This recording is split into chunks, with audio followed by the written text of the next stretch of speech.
Oh, it's live, y'all. How is it? I am just headed to start my day. So, this morning I have had a few topics written out. I've had a few things on my mind, being in this industry for the past decade, for the past 10 years, licensed, but also going to salons as a kid. Like, I've seen a lot of things change throughout all of the years. And if y'all are new here, I'm Jamila Evans. Welcome. I am a person who adults with ADHD. I also am a licensed cosmetologist and particularly a curl educator. So I have just a little bit of something I know when it comes to the front end and the back end of salons, because I went my whole childhood. So I remember back in the day, like, there would be a shampoo girl. And then when I first got into the industry, it was just like you could be a junior stylist, and you could also, do an apprenticeship.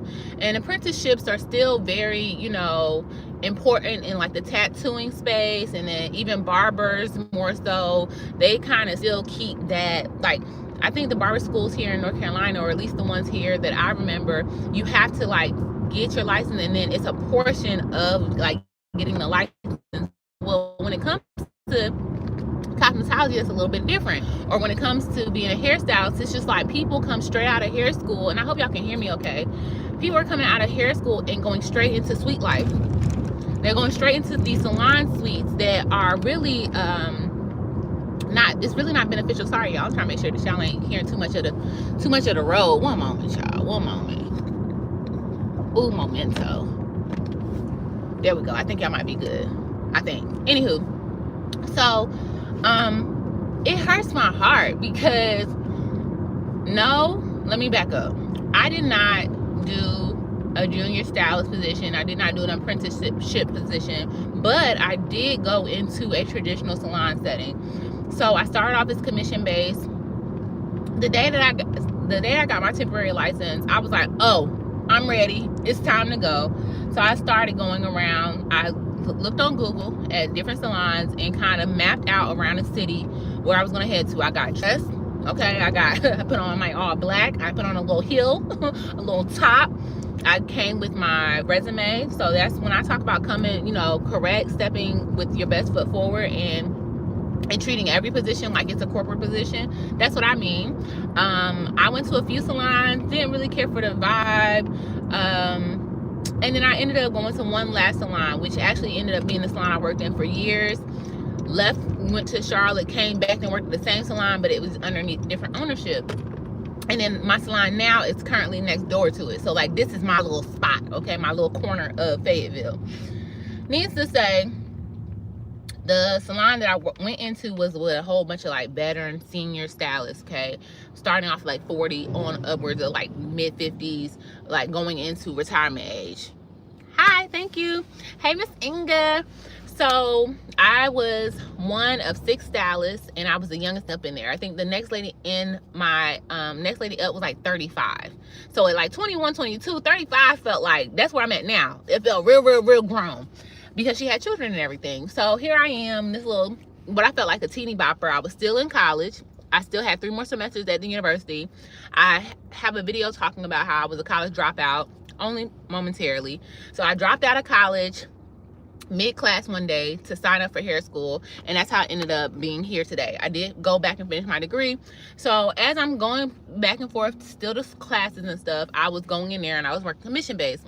Didn't have no clients, child. I was watching the paint dry. I was just out there looking at the walls, okay? And I said, you know what, where the salon is at, there's not a whole lot of foot traffic. Like, no one's gonna come over here. I'm directly across from a high school. No one's gonna, this isn't a shopping plaza. It's an office plaza, So I was like, I really don't like this whole, she take a portion of my money.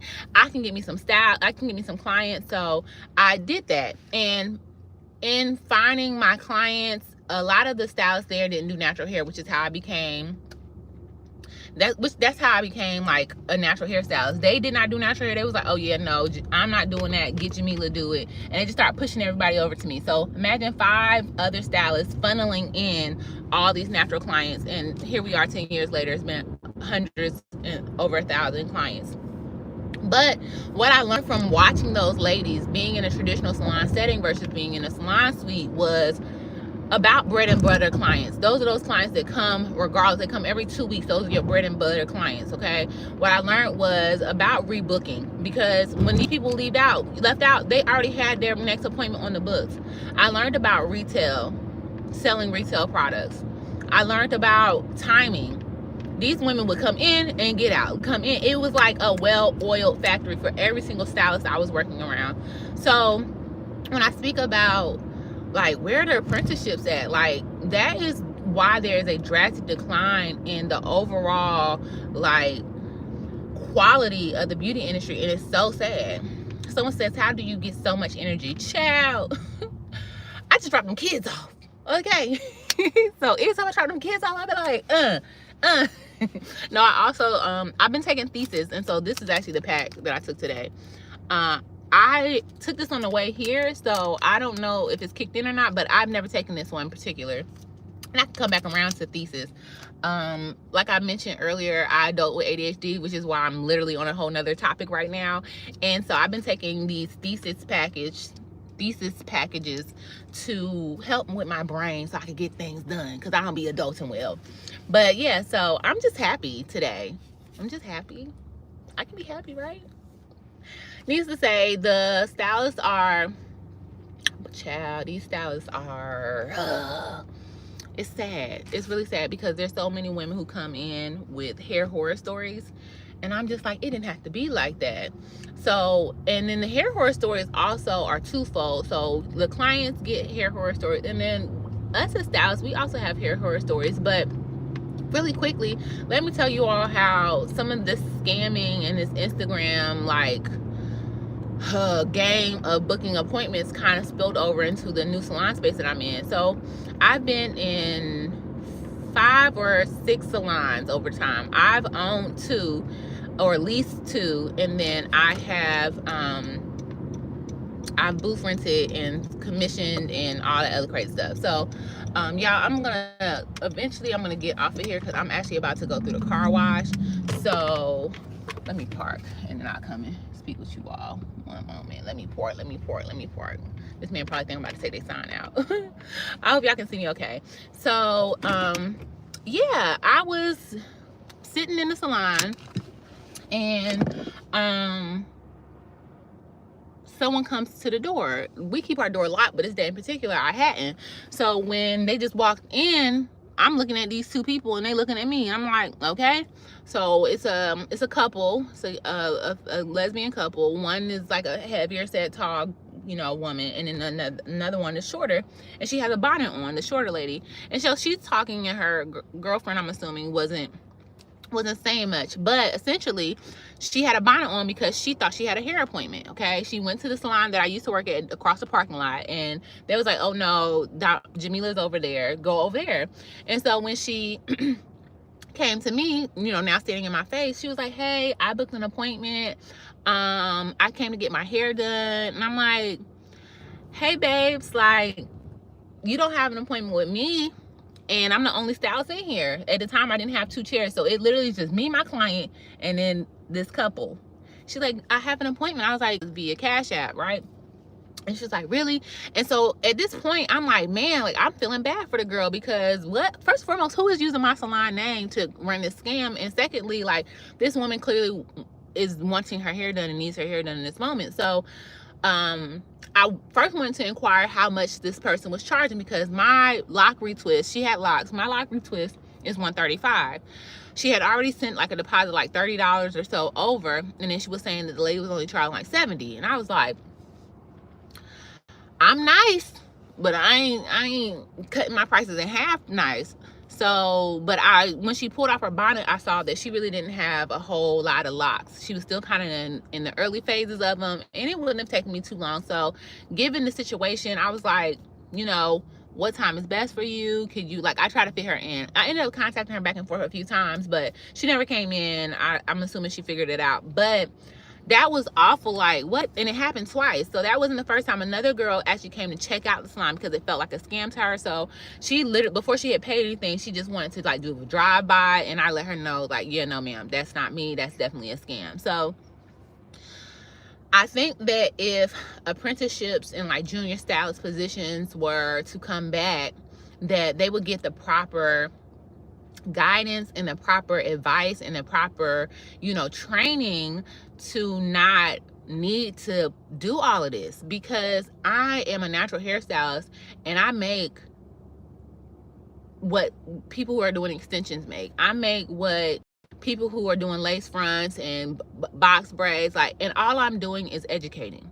And this is why I'm a heavy advocate for leaning into healthy hair maintenance and education, and being a specialist in that, and wanting to give the client a certain experience and letting them know how to take care of their hair. Because women, Black women in particular, are so desperate to get the proper direction, and someone who is not going to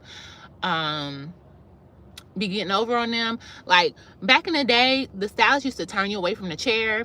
They used to turn the products away from you, so you could only see the back. Like, there was no transparency, there was no trust in between the relationship. And so I'm constantly telling people, like, throw the old school way of doing hair, like, throw it out. Understand that just because you teach a client what to do with their hair or what products to buy, that they don't want to do their hair. They're going to come back. And not only that, if you are one of a kind, if you are the only stylist, and so I'm not saying that there aren't other hairstylists in Fayetteville who do what I do, but if you ask the people who come to me, they searched high and low. They looked everywhere they could, and they found me, and they were willing to pay premium prices, hundreds of dollars, for me to sit in front of them, look at their hair, have a thorough consultation, offer them some refreshments, give them a little key, tell them that their hair is doing this, and that, projecting to what their hair can get to, and showing them the steps in between. That's it. Sure don't want to do my hair. So see, Miss Inga's my client. She said she ain't doing none of that. So, and what that does is, because I'm the only person in the town, in the area, granted I work with Felicia, so Felicia does the same thing, but we're not even competing. Felicia got her, people be flying for Felicia. People came from New Jersey, Michigan, Georgia. Like, people will travel. So I don't understand where we at and why we here. Someone says, honestly, if there was a package for someone else to do my hair and I had the budget, I would have someone do it. Period. I wish you were in Los Angeles. Baby, come spend that Los Angeles money in North Carolina. I promise you will go a lot further over here. I have to be my own stylist most of the year. Who, child, it's work. Exactly. So I hope that the stylists who watch this video, I'm reading the comments of the lives, and these are real women. Okay? I'm trying to tell you, Jamila, we got the same name. Like, oh, I be feeling like I'm on my soapbox, and I don't be wanting to, because I don't think I'm better than nobody, and I just think that I'm a regular person. And I offer regular things. All I do that I feel is different, or what's lacking, is genuinely have a heart for what I'm doing, and understanding that it's a mutual relationship. Like, it's the person that's coming in, they need me just as much as I need them. Like, I'm not gonna get to the point where I'm like, yeah, girl, come on, sit down. I don't even have to talk to you. Like, sit. Don't say nothing, little go about your day. What? Girl, what you cook for dinner? Where you been at? How your life doing? How your family doing? Is your kids good? I know last time you came, you told me that they was dealing with this, but you know, I love our name too, girl. All right, y'all. I just want to leave y'all with that. If you are a young stylist, the best advice that you could ever get from this live is to do it the right way. Treat it like it's going to be a career for you. Even if it's not, treat it like you were putting your best foot forward to get an interview at a certain place, like an application. You don't want to get fired, like you need to come in on time, like treat it like it really is a place of employment, and hold your clients experience to like put nothing before that. Even when people come in and they, child, you could like cuss them out, or you don't want to be as professional as you, like understand that will reflect on your reputation and your branding. Even when people like try me, I don't want to ever give them the ammo. I don't ever want them to have evidence. I don't ever want them to be screenshotting and being like, yeah, because this is what she said. She thinks she this and that. Look, Jamila, she cussed me out. She said that. No, I will tell you to have a blessed day. Ma'am, I'm so sorry that you had a poor experience with me. That was never my intention. I gave you all I got. And if I gave you all I got, I don't know where else you're going to get more from. That's how I be feeling. But I just say be blessed. And they go about their business. So, young stylists, follow underneath someone. Be willing to learn. That's something they teach at Paul Mitchell. Remain teachable. And, you know, everything else, the clients will come. If you are consistent, if you care, if you put customer service and the client's experience first, like, okay, clean environment, professionalism. You don't have to be like dressed to the T. Like I would wear this to work. Okay, make sure you got a little something going on. Don't look like you rolled out of bed. Leave your stuff at home. You know, I talk to my clients about my family. Chad, I be telling my clients about my crazy daddy, my mom, my grandmother. If y'all are watching this, if y'all client watching this, y'all be like, we know about Sheila. We know about Annette. All right, y'all. I'm going to go clean this car. The kids had it towed up in the back, so I cleaned a little bit of that out. So I'm gonna go run this through the machine since I done paid this monthly fee, and vacuum her out. And then I'm gonna go to my office and I'm going to actually outline some videos, because I do on Thursday, I've taken off, so I'm gonna go and record some videos for you all. If y'all have been keeping up with my hair journey, y'all, I didn't do nothing to this. I know it might look okay, but I promise you it's actually it's not doing its thing. I have played in this hair, I have showered with this hair. It's presentable, but it could look better. But I do want to like give y'all real life examples of what natural hair will do and look like. Again, this is me just accepting what my hair looks like today, and I ain't gonna redo it until it's wash day. So yeah, this is what Fayetteville is getting, and this is what this car wash is getting. So until next time, y'all, if y'all found any of this helpful, valuable, if you know a hairstylist that could benefit from it, please share it. The goal with this page is just to share like real advice, real information, stuff that people can use to change their lives, whether it be in the hair industry or, you know, just productivity and just adulting. Because that literally that's all that is going on with me. Like, I'm just trying to balance being a salon owner, balance being a mom and a wife, and continuing to remain mentally stable, you know. And when I say mentally stable, just balanced and grounded, because having ADHD, we overthink a lot. We get in our head, you know, things pile up while we're, you know, up here versus like in the real world getting things done. And sometimes that can lead to, you know, a down mood, or irritability. Like there's so many different ways that it can manifest. So yeah, that's all I got for y'all. Someone says, have an amazing day, be safe, and drink your water. I will. All right, y'all.